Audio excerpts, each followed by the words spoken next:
avons eu quelques surprises à la parution d'une enquête assez récente de l'IFOP, menée conjointement avec SFL d'ailleurs, et qui fait apparaître qu'il n'y a pas eu tellement d'impact lié au télétravail rendu nécessaire ou obligatoire dans le cadre du confinement.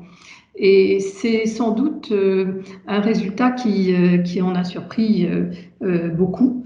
Mais on se rend compte que la demande de télétravail n'est pas plus forte qu'auparavant. Elle existait déjà, peut-être limitée à une journée, et aujourd'hui il y a plutôt une tendance à souhaiter un télétravail porté à 2 jours.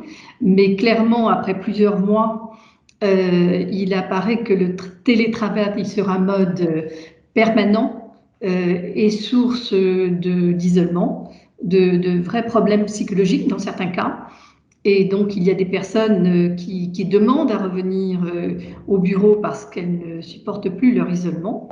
Donc, cette question du télétravail qui paraissait presque comme un espoir très positif avant le confinement, après l'épreuve du confinement et de la pandémie, apparaît plutôt comme une demande de flexibilité dans l'organisation du temps de travail.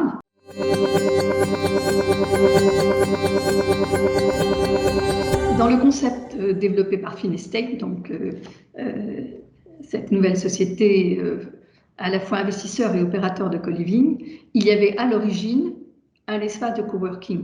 Et cela prend encore plus d'acuité aujourd'hui parce que si on dit 2 jours chez soi et 3 jours au bureau, il est important que le chez soi, entre guillemets, soit organisé de façon à permettre un travail efficace, et notamment avec tous les outils de communication, imprimante professionnelle, scan, etc. Donc, je crois fermement que l'option que nous présentons est exactement dans l'air du temps. Le concept a été élaboré il y a plus de 2 ans maintenant, mais il a été légèrement réfléchi pour tenir compte des conclusions et des retours liés à cette expérience, enfin expérience c'est pas un bon terme, mais liée au mode de travail en période de confinement.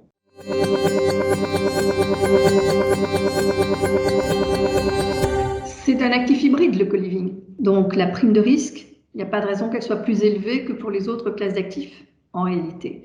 Aujourd'hui, cette prime de risque, en fonction des emplacements, bien sûr, et des typologies d'actifs, est positionnée entre 2 et 2,5% à peu près. Je pense qu'au fur et à mesure qu'il se normalise comme une classe d'actifs parmi les autres, la prime de risque n'a aucune raison d'être différente.